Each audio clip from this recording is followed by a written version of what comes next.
우리가 씨 뿌리는 비유를 계속 보고 있습니다. 씨 뿌리는 비유는 우리의 마음밭의 상태를 얘기합니다. 씨는 하나님의 말씀이라고 했죠. 하나님의 말씀이 각자의 다 다른 마음밭에 뿌려졌다는 것입니다. 고개를 들어 저를 봐주시기 바랍니다. 하나님께서 우리에게 동일한 말씀을 주셨다는 거예요. 그렇죠?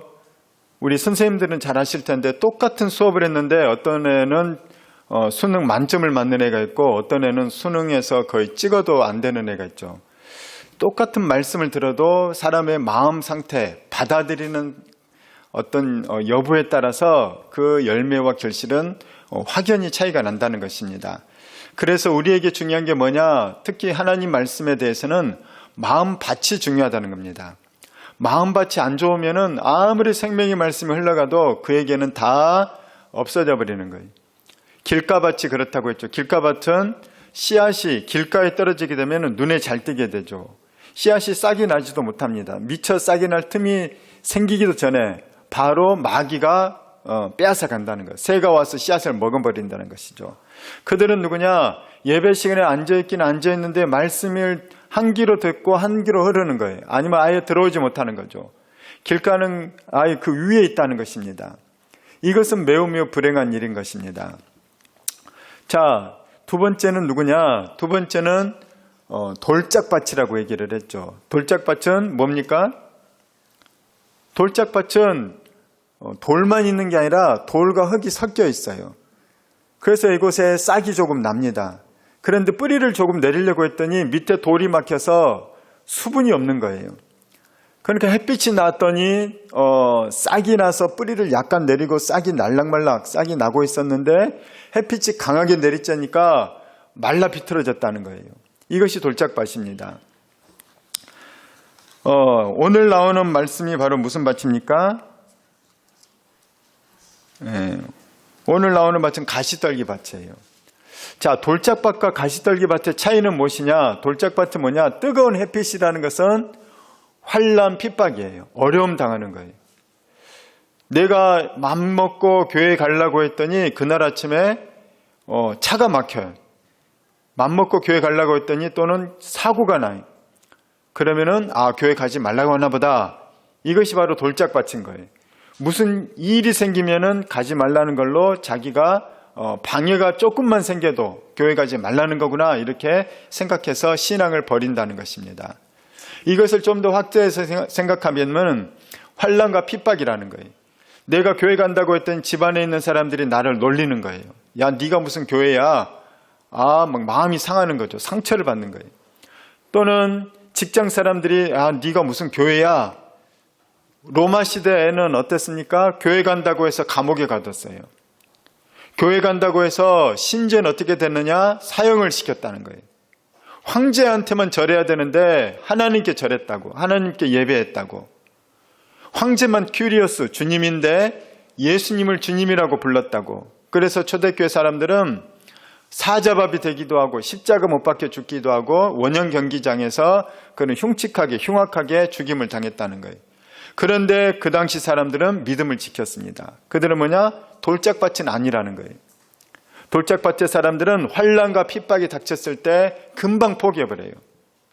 안 갈게. 이렇게 힘들 줄 알았으면 안 갈게. 이것이 너무나도 우리를 안타깝게 하죠. 자, 오늘은 뭐냐? 오늘은 이제 세 번째 밭입니다. 가시떨기 밭이에요. 농부가 원래 씨앗을 뿌리기 전에는 잡초나 가시덤불을 다 제거를 합니다.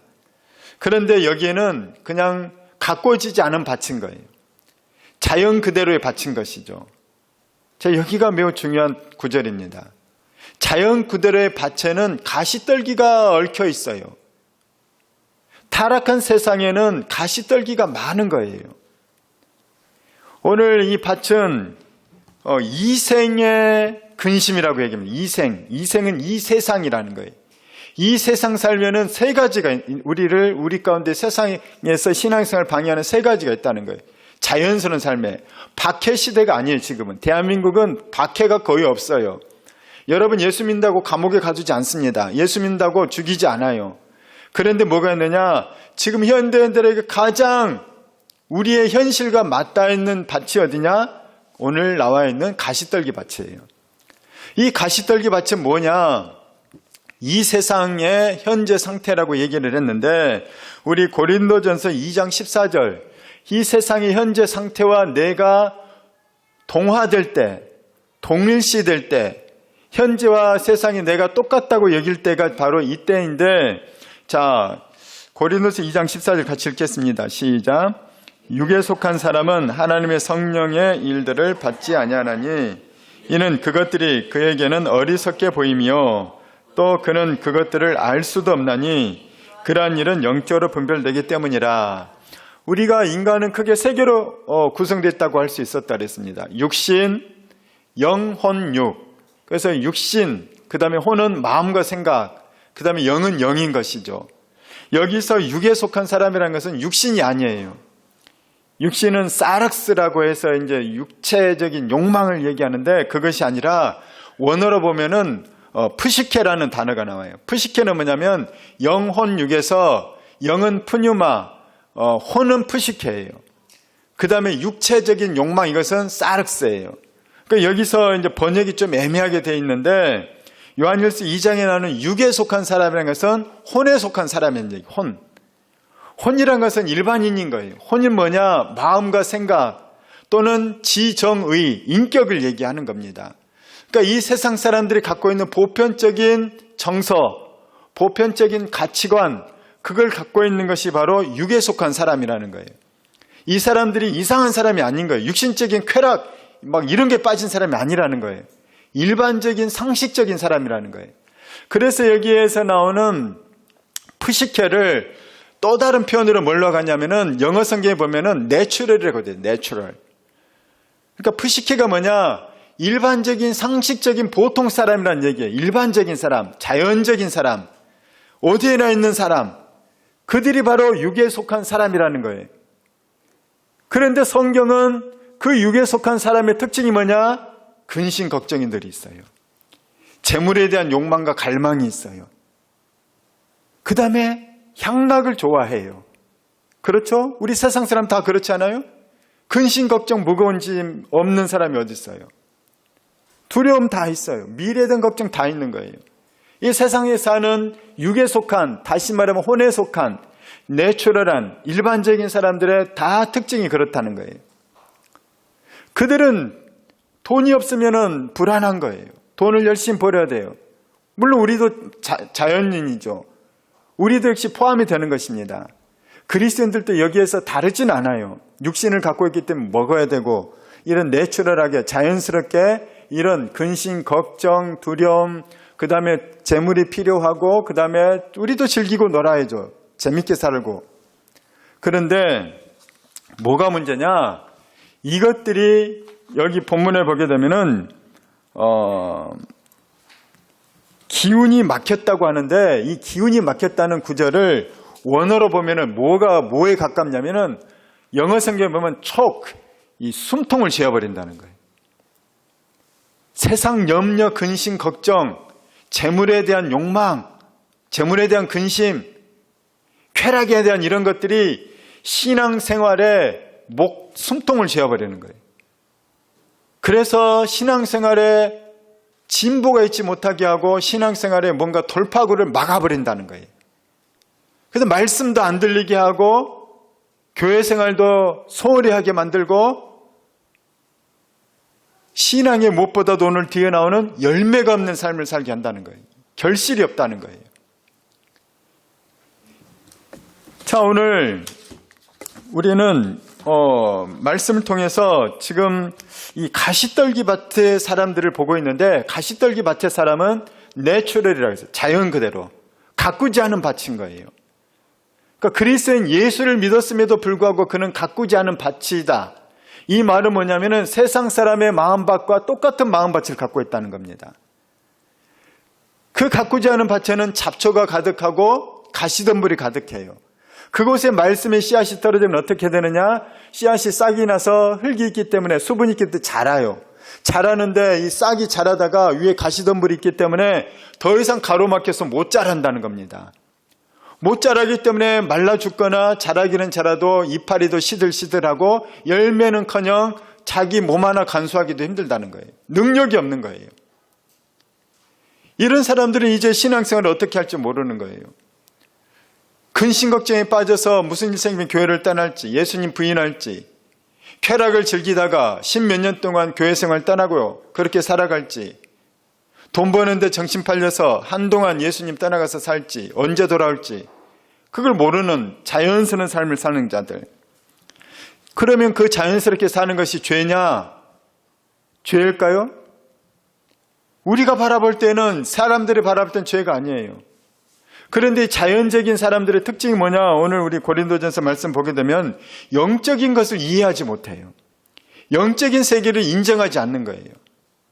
문제는 뭐냐? 교회 안에 이런 가시떨기 같은 마음밭을 가진 사람이 너무나도 많다는 거예요. 교회 안에 대부분을 차지할 수도 있어요. 성령으로 거듭나지 않은 사람은 영적인 일을 이해를 못하는 거예요. 누가 기도를 해서 응답을 받았다고 하면 우연히 된 거겠지 뭐. 내가 오늘 기도 가운데, 오늘 예배 가운데 성령의 임재를 경험했어요. 그랬으면 그건 심리적인 현상이 아닐까? 막 자연적으로만 해석하려고 한다는 거예요. 목사님이 기도해서 병이 나았어. 기도하다가 내가 방언 가운데 하나님의 예언의 어떤 음성을 들었어. 그러면은 그런 영적인 것을 인정하지 않는다는 거예요. 그냥 오늘 고린도전서 2장처럼 영적인 것을 이해를 못하기 때문에 혼으로만 이해하려는 거예요. 자연으로만, 상식으로만, 과학으로만, 심리적 근거로만. 그들이 바로 누구냐? 오늘 나오는 가시떨기 마음밭을 가진 사람들이라는 거예요. 전에도 얘기했죠. 인천 방주교회 전에 박보영 목사님이, 이분이 대단한 영적인 영안을 갖고 있는 분인데 그분이 하나님을 경험한 분이잖아요. 큰 교회 집회를 갔더니 이분이 막 가슴을 쳤다는 거예요. 유명한 교회, 뜨거운 교회인데 자기가 강소를 갔는데 흰 옷 입은, 예복 입은, 구원을 확실하게 받은 사람들이 손에 꼽을 정도로 작았다는 거예요. 숫자가. 왜일까요? 대부분의 사람은 오늘 본문과 같은 자연적인 신앙이기 때문에 상식으로 예수 믿는 거예요. 이들을 좀 더 다른 말로 표현하면 뭐냐? 종교인이라는 거예요. 종교인. 하나님을 위해서 목숨을 바치겠습니다. 예수님은 나의 주인입니다. 이런 사람이 진짜 그리스도인이거든요. 기독교인은 뭐냐? 레디칼이에요. 레디칼이 뭡니까? 근원적으로 바뀐 사람들인 거예요. 근원적이라는 뜻도 있고 혁명적이라는 뜻도 있는 거예요. 레디칼은. 그리스도인들은 예수 믿고 확 바뀐 사람들이에요. 인생이 바뀐 사람들이에요. 가치관이 바뀐 사람들이에요. 그런데 예수를 믿기 전이나 후나 변함이 없다. 그는 마음밭이 가시떨기 밭인 것이 확실합니다. 이들에게는 변화가 없어요. 영적인 일이 일어나지가 않아요. 그냥 일주일에 한 번 예배당에 와서 잠깐 출석 도장 찍고 가고, 그러면 양호하죠. 툭 하면 온라인으로 산에 가서 예배드리고 딴 일로 예배드리고 빠지고, 그러면서 나는 신앙생활 잘하고 있다고 착각한다는 거예요. 이들은 다른 사람들이 새벽 기도하는 걸 이해하지 못해요. 왜 새벽에 교회 가냐? 금요 기도 나오는 걸 이해하지 못해요. 그들은 주일 예배 끝나고 나서 성경 공부하고 이런 것을 이해하지 못한다는 거예요. 왜 굳이 저렇게까지? 왜냐? 영적인 것에 눈이 감겼기 때문에, 내추럴하기 때문에. 내추럴이 죄일까요? 자연스러운 게 죄일까요? 자연스러운 것이 때로는 멸망으로 이어집니다. 노아 시대에 보면은 사람들이 먹고 마시고 시집가고 장가가고 했다는 거예요. 먹고 마시고 시집가고 장가간 것이 무슨 죄예요? 죄는 아니죠.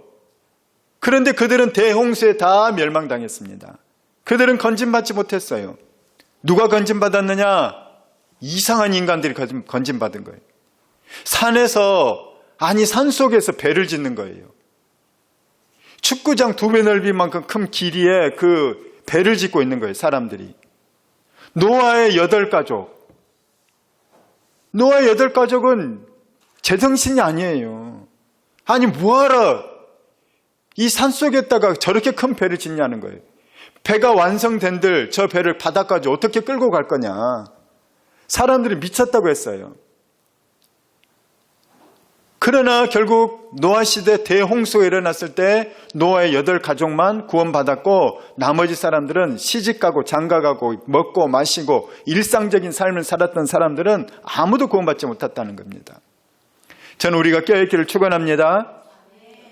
우리는 믿음의 방주를 지어야 돼요. 노아가 성경에서 너희 날수가 120년이라 그랬어요. 120년 동안 방주를 지었다고 알려져요. 120년 동안 남자 아마 4이 지었을 거예요. 여자들은 집안일하고 농사하고 애 키우고. 남자 4이서 방주를 지니까 120년이 걸린 거예요. 그러니까 성경이 믿을 만한 거예요. 하나님이 능력 주셔서 1년 만에 지었다. 물론 그럴 수도 있겠지만 노아에게 120년 동안 짓게 한 거예요. 120년의 순종, 120년의 인내, 이게 믿음이라는 것입니다.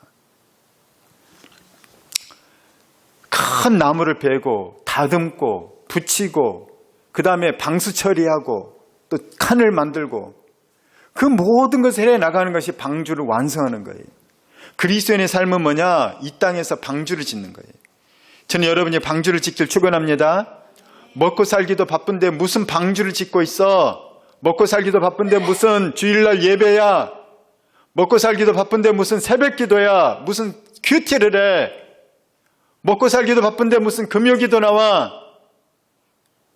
이것은 내추럴한 삶은 마귀가 우리를 유혹하는 것이에요. 자, 첫 번째, 이 자연적인 사람은 이생에 무엇에 빠진 자들이라고 합니까? 이생의 염려에 빠진 자들인 거예요. 이생의 염려가 목을 죄는 거예요. 근심, 걱정, 염려 때문에 교회 와서도 예배를 못 드려요. 마음이 안절부절. 예배를 못 드리는 거예요. 집중을 못 하는 거예요. 그 교회 가는 게 너무 아까워요. 내가 이럴 때가 아니다. 이생의 염려 때문에. 그게 더 어리석은 거죠. 하나님께 기도하면 지혜를 주시고 하나님께서 기도하면은 길을 열어주시고 하나님께 기도하면은 만나야 될 사람 만나게 해주시는데 그게 제일 시간 아끼는 것인데 근심, 걱정, 염려 때문에 교회를 못 나와요. 이생의 염려 때문에 목이 죄어서 목이 맥혀서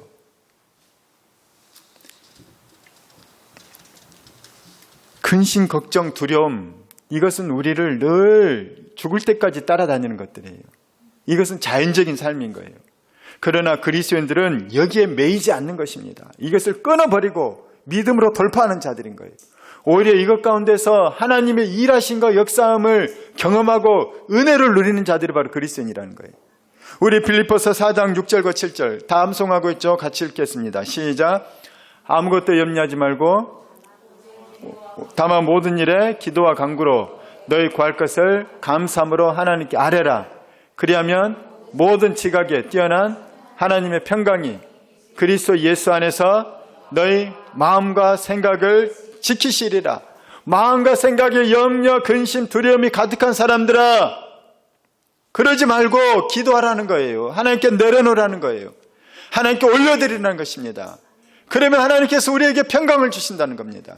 왜 근심, 걱정, 두려움 때문에 스트레스 받고 스트레스 받아서 병 걸리고 마음이 여유 잃고 스트레스 받으면 내 가족에게 잘 대합니까? 스트레스 많으면 가족에게 불친절하게 대해요. 내 친한 사람들에게 불친절하게 대해요.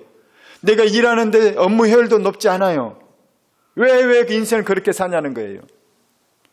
근심, 걱정, 두려움 하나님 옆에 내려놓으시기 바랍니다. 그러면 지금 당장은 주님께서 평강을 주시고 때가 되면 하나님은 기도의 응답을 이루어주시는 거예요. 기독교인은 이렇게 놀라운 축복인데 이걸 쓰지 못하는 것이 얼마나 어리석냐는 겁니다. 자, 두 번째, 가시덤불이 상징하는 게 뭐냐? 두 번째는 재물이라는 거예요. 재물, 돈이죠. 여러분, 기독교 역사에서 한반도가, 이 한민족이 5,000년 역사라고 하는데 지금처럼 물질의 풍요를 누리고 있는 시대가 있습니까? 여러분, 6.25 때를 아세요? 예? 미군 부대에게 기부미 초콜릿 하면서 쫓아다니면서 그 초콜릿, 분유, 밀가루 얻어먹어가지고 그걸로 끼니 연맹한 6.25 때 그때를 아십니까? 일제강점기를 아세요? 조선 말 시대를 아십니까? 얼마나 민중들이 굶주렸는지. 농사 지으면은 70%를 지주에게 빼앗겼어요. 70%를. 먹을 게 없는 거예요. 산에 가서 소나무 껍질 풀뿌리 뜯어 먹었어요. 이게 대한민국이었습니다. 그런데 너무나도 아이러니한 거는 지금 많은 사람들이 돈이 없어서 못 살겠다는 거예요. 달리 얘기하면은 돈이 없어서 결혼 안 한다는 거예요. 대한민국 출산율이 얼마입니까? 세상에서 찾아볼 수 없는, 지구에서 찾아볼 수 없는 출산율이에요. 압도적으로 애를 안 낳아요, 우리나라가. 2년 전에 0.72명이었는데 지금 0.7명 이하로 떨어졌을 거라는 거예요.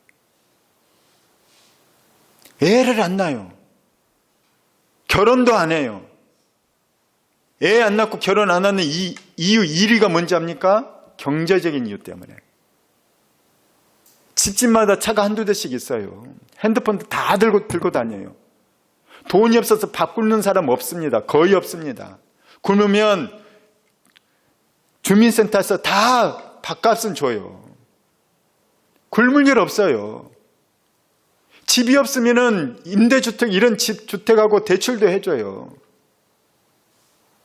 역사상 가장 잘 먹고 잘 사는 시대인데 애를 역사상 가장 안 낳아요. 가장 결혼도 안 해요. 이유가 뭐냐? 돈이 없다는 거예요. 진짜로 돈이 없을 수도 있지만 대부분은 뭐냐? 자기가 생각하는 만큼의 돈이 없다는 거예요. 재물. 그런데 안타까운 신앙생활도 그렇게 한다는 거예요. 나는 돈이 없어서 예수 못 믿어. 돈 더 벌고 예수 믿어야 돼. 돈 벌기 위해서 이번 주만큼은 내가 교회를 결석해야지. 어쩔 수 없이 출근하거나 어디 해야 될 분은 빼고 굳이 안 가도 되는데 돈만 있으면 예수 잘 믿을 텐데. 그래서 하나님께도 막 딜을 해요. 하나님 돈 주면 예수 잘 믿을게요. 로또 이번에 당첨되면, 제가 누구 만났는데 자기 처제가 자꾸 하나님께 로또 1등 되게 해달라고 기도를 한대. 그래서 그거 말려야 될지 말아야 될지 모르겠대, 이거를. 로또 당첨되면 좋으신 하나님, 당첨 안 되면은 섭섭한 하나님, 그럽니까? 이거 가시덤불인 거예요, 가시덤불. 돈 주면 잘 믿을까요? 제가 재벌들, 강남에 돈 많은 사람들, 연예인 성공한 사람들, 돈 많은데 신앙생 잘하는 사람들 많이 못 봤습니다. 다 세컨드 있고 뭐 있고 향락 즐기고 해외 다니면서 쾌락 다 즐기고 살지 돈 많다고 예수 잘 믿지 않아요. 오히려 돈 없는 가난한 나라나 가난한 지역의 사람들이 더 하나님께 더 간절히 나와서 기도하고 예배도 살아있는 예배를 드리더라고요. 그래서 부자가 천국에 들어가는 것은 낙타가 바늘길 들어가는 것보다, 지나가는 것보다 더 어렵다는 거예요. 주님은 돈 때문에 예수 못 믿는 게 아니에요. 돈이 많아서 예수 못 믿어요. 돈 많으니까 갈 데 많죠. 돈 많으니까 누릴 거 많죠. 돈 많으니까 갈 데 많고 누릴 거 많으니까 교회니까 시시한 거예요. 돈이 없으면은 교회가 제일 좋아요. 제가 어릴 때는 먹을 게 없어서 교회에서 사탕만 줘도, 연필 한 자루만 줘도 교회 왔어요. 요즘 피자 사줘도 안 와요. 돈이 많아서 예수 안 믿는다는 겁니다. 그런데 사람들은 내가 돈이 없어서 예수 안 믿는다고 착각한다는 거예요. 마귀는 현대인들에게 가장 커다란 거짓말을 하고 있어요. 너는 배고파서 예수 못 믿는 거야. 너는 가진 게 없어서 예수 못 믿는 거야. 그러면서 마귀는 유혹해요. 나한테 넘어와라. 나한테 경배해라. 나한테 절해라. 그럼 내가 너에게 돈을 줄게. 성공하게 해줄게. 내 말 잘 들어라. 그래서 마귀는 본인을 숭배하게 하지 않아요. 마귀는 너희들 나를 숭배해 그러지 않고 뭐를 숭배하게 하느냐? 마귀는 전략이 하나님만 안 믿으면 돼요. 교회만 안 나가면 돼요. 그렇기 때문에 돈을 신으로 만들어버렸어요. 지금 현대인들은 돈이 신이에요. 돈이라면 양신도 팔고, 돈이라면 무슨 짓은 다 하고, 돈이 첫 번째예요. 그렇기 때문에 마귀는 우리에게 계속해서 이 돈에 대한 우상을 만들어내서 돈만 우리의 신이 되게 하고 돈만 있게 되면은 나는 뭐든지 할 수 있다. 돈이 바로 최고다. 그런 세상을 만들어 놓고 말았다는 것입니다. 요즘에 제일 인기 있는 과가 뭐죠? 대학교에서 인문학이 죽어가고 있어요. 인문학이 죽어가니까 사람들의 생각이 수준이 너무 낮아져요. 돈 되는 거, 돈 안 되는 거, 대학에서도 그거밖에 없다는 겁니다. 우리나라가 출산율이 꼴찌, 결혼율이 꼴찌, 지금 인구수가 100년 후면은 지금 대한민국이 거의 5천만 명 가까이 되잖아요. 5천만 명. 그런데 100년 후면 대한민국 인구수가 1936만 명이라는 거예요. 그리고 더 지나면은 대한민국 인구가 다 소멸이 된다는 겁니다. 대한민국 인구가 이제 없어지게 돼요. 그러면 대한민국이 아예 없어지지 않아요. 뭘로 대체되느냐? 외국인들이 들어와요. 외국인 노동자들이 이제 대체하게 될 거예요. 여러분이 애를 안 낳으면, 결혼하지 않으면. 그럼 대한민국에 외국인이 오는 게 문제냐? 뭐 올 수도 있겠죠, 이제. 미국처럼 다문화가 되니까. 근데 뭐가 문제냐? 이슬람이 들어와서 그들이 애를 많이 낳는 거예요. 이슬람이 들어와서 부인을 4명까지 얻어서 애를 한 부인당 5명, 10명만 낳는 거예요. 순식간에 대한민국 불어날 거예요. 그리고 대한민국 첫 번째 종교는 이슬람이 될 수 있어요. 그리스도인이 애를 많이 낳길 축원합니다. 여러분들이 대한민국의 미래에 대해서도 한번 생각해 보십시오. 너무너무 이건 심각한 문제가 될 수 있다는 겁니다. 돈이 없어서 결혼 안 한다. 돈이 없어서 애를 안 낳는다. 돈이 없어서 뭘 못한다. 이거는 마귀가 철저하게 우리를 속이고 있다는 것이죠. 우리 마태복음 4장 8에서 10절, 마귀는 예수님에게 바로 그런 제안을 했어요. 그렇게 유혹했어요. 내가 천하 만국의 영광, 재물 다 주겠다. 나한테 절하라는 거예요. 우리 같이 읽겠습니다. 시작. 마귀가 또 그를 데리고 지극히 높은 산으로 가서 천하 만국과 그 영광을 보여 이르되 만일 내게 엎드려 경배하면 이 모든 것을 내게 주리라. 이에 예수께서 말씀하시되 사탄아 물러가라. 기록되었으되 주 너의 하나님께 경배하고 다만 그를 섬기라 하였느니라. 우리 예수님처럼 승리하길 축원합니다. 돈 줄게 신앙 버려. 돈 줄게 나를 섬겨. 너는 돈이 너의 신이야. 돈만 있으면 네 인생 행복해. 돈만 있으면 네 인생 끝났어. 돈만 있으면 최고야. 마귀는 우리에게 돈을 숭배하게 만든다는 거예요. 그럴 때 뭐라고 하냐고요? 사탄아 물러가라. 그렇게 해야 되는 거예요.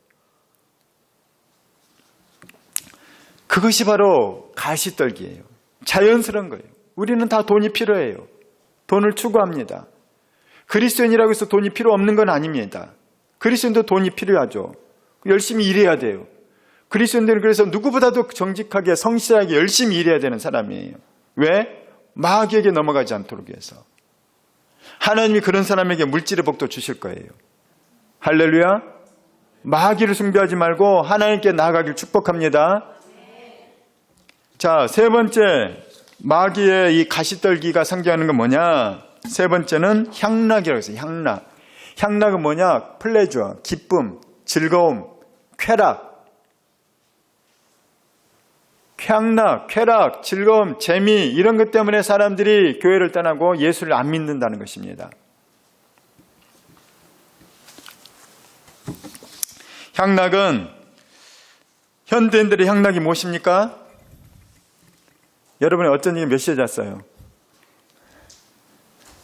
네. 고개를 숙인 분은 늦게 잔 분. 예. 여러분은 대부분 일찍 주무셨지만 세상에 많은 사람들이 토요일 밤에 뭐 합니까?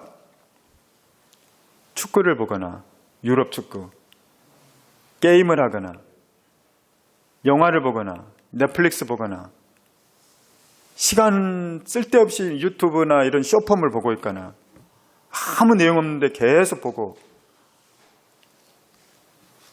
여러분,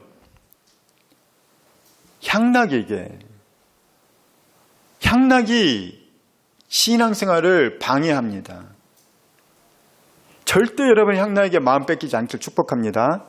마음밭을 일구세요. 그대로 둬버리면은 밭에는 잡초가 가득하고 가시덤불이 가득해요. 될 대로 되라. 될 대로 되라. 아우 될 대로 되라, 소파에 누워서 될 대로 되라, 핸드폰 보고 될 대로 되라, 잠이 안 오네, 영화 한 편 때릴까, 될 대로 되라, 막 손흥민 보고 싶네, 막 마음이 막 욕구가 솟아오르네, 그래 될 대로 되라. 그러지 말라는 거예요. 그것이 바로 쾌락이에요. 쾌락. 요즘 도파민 중독이라고 얘기하죠. 도파민에 중독돼 가지고 쾌락인 것은 다 쫓아다녀요.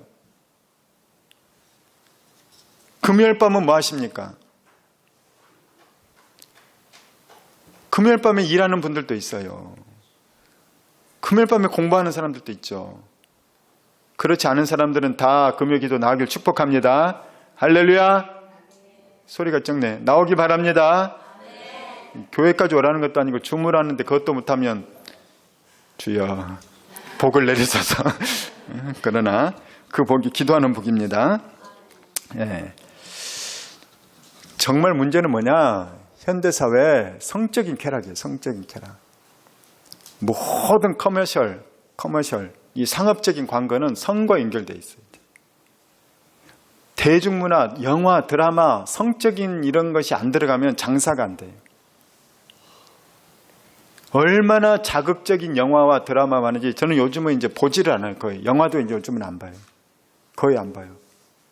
가끔씩만 봅니다. 저희 집에 TV도 없어요. 왜냐하면은 볼 게 없더라고요. 이제 다큐나 이런 건 좀 보고 싶은데 그런 거는 유튜브에 있으니까 보는데, 그런데 TV 드라마는 그나마 나아요. 방통위에서 제재를 하니까. 넷플릭스 여러분 보지 마십시오. OTT 여러분 보지 마십시오. 어지간한 건 보지 마시고, 보더라도 정말 손꼽을 건 몇 개만 추려서 보세요. 얼마나 잔인한지 몰라요. 사람을 어떻게, 육신을 그렇게 만들어버려요? 사람을 어떻게 그렇게 대합니까? 그걸 본 사람들이 다 따라하게 돼 있는 거예요. 정신적으로 그런 걸 품고 있는 거예요.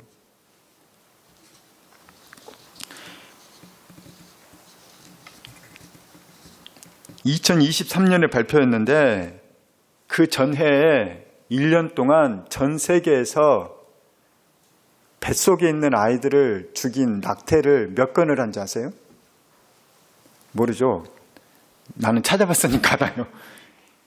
4,460만 건. 우리나라 대한민국 인구만큼 전 세계인들이 애들을 죽인 거예요. 뱃속에 있는 애들을. 왜 죽였어요? 성적인 쾌락은 즐겼지만 애는 원치 않기 때문에. 쾌락을 위해서 생명을 죽였어요. 1년에 대한민국 인구만큼. 이게 통계 집계된 거지 안 된 거 훨씬 더 많을 거예요. 그런 죄를 짓고 있다는 거예요. 말세 아닙니까? 동성애는 선천적인 게 아니에요.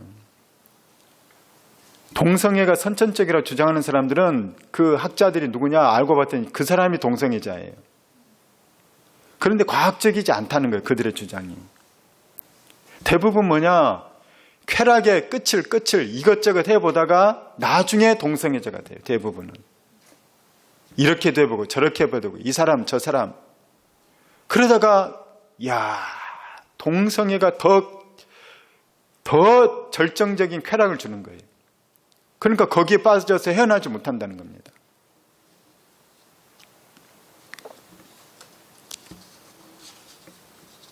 대한민국에 이제 성적인 문제가 얼마나 힘든지 혼전 동거를 찬성하는 사람들이 몇 프로나 될 것 같아요. 혼전 동거.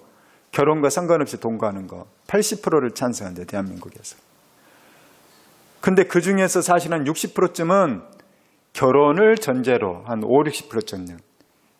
그런데 결혼을 전제로 해서 결혼을 하면은 그나마 그것도 성경에서는 용납이 안 되지만, 그런데 요즘 20대들은 결혼과 상관없이 그냥 혼전 동거해도 된다가 46%래요. 20대가. 30대는 큰 차이가 없어요. 30대도. 44%. 그냥 결혼과 상관없이 막 동거해도 된다는 거예요. 얼마나 성적인 이런 의식이 없는지 모릅니다.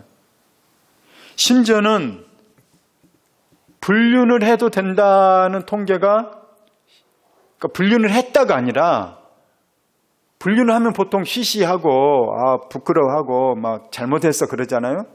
근데 그게 아니라, 아니 불륜이 어때서 나는 불륜해도 된다고 생각해, 이런 사람이 11%래요. 나도 불륜해도 되고 우리 마누라 불륜해도 돼, 내 자식이 불륜해도 돼. 진짜 괜찮을까요? 자기 며느리가 불륜해도 괜찮을까요? 자기 딸이 불륜해도, 자기 사위가 불륜해도 괜찮을까요? 근데 생각이 없는 거예요. 내가 불륜하고 싶으니까 불륜해도 되지 뭐, 이렇게 대답한다는 거예요, 사람들이. 그게 11%인데 앞으로 이제 얼마나 올라갈지 몰라요. 우리가 이런 시대 속에 살고 있습니다. 이런 시대에서 우리는 깨어 있어야 되는 것이에요. 여러분, 내가 누구인지를 꼭 아시기 바랍니다. 그리스도인은 세상에서 건진받은 사람들입니다. 우리 골로새서 1장 13, 14절 시작. 그가 우리를 흑암의 권세에서 건져내사 그의 사랑의 아들의 나라로 옮기셨으니 그 아들 안에서 우리가 속량 곧 죄사함을 얻었도다. 흑암의 권세에 있는 사람은 다 그렇게 살게 돼 있어요. 이제 흑암의 권세에 있는 사람은 다 그렇게 살죠. 그런데 문제는 그리스도인이 의식이 없을 때, 그리스도인이 생각이 없을 때 이렇게 살 수 있다는 겁니다. 그게 진짜 문제인 거예요. 세상 사람들은 어차피 흑암의 권세라서 그렇게 살다가 지옥 가니까 할 말 없어요. 근데 예수 믿는다고 하면서도 그렇게 살면 이건 그가 거듭나지 않았다는 증거일 수도 있다는 거예요. 거듭난 사람은 그렇지 않다는 거예요. 저는 여러분이 거듭나길 축원합니다. 우리 에베소서 5장 3절부터 8절, 그리스도인은 어떻게 살아야 되는가, 우리 계속해서 같이 읽겠습니다. 시작. 음행과 온갖 더러운 것과 탐욕은 너희 중에서 그 이름조차도 부르지 말라. 이는 성도에게 마땅한 반이라. 누추함과 어리석은 말이나 희롱의 말이 마땅치 아니하니 오히려 감사하는 말을 하라.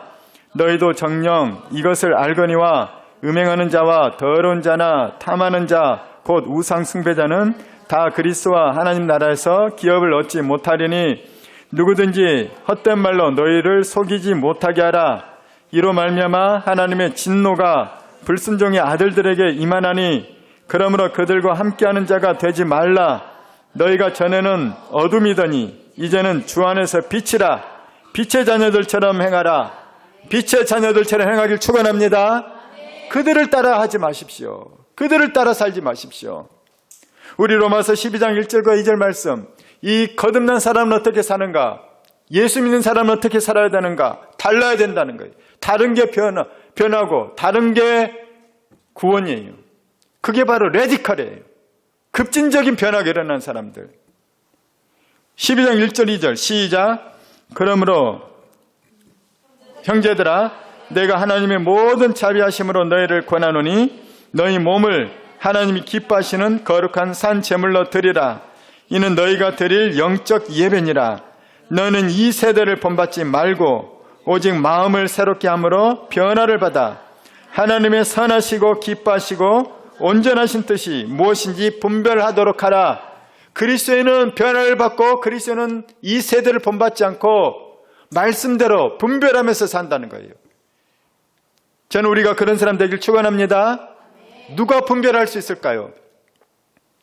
분별하는 사람은 하나님 말씀이 내 속에 있는 사람인 거예요. 말씀이 없는데 뭘 기준으로 분별을 합니까?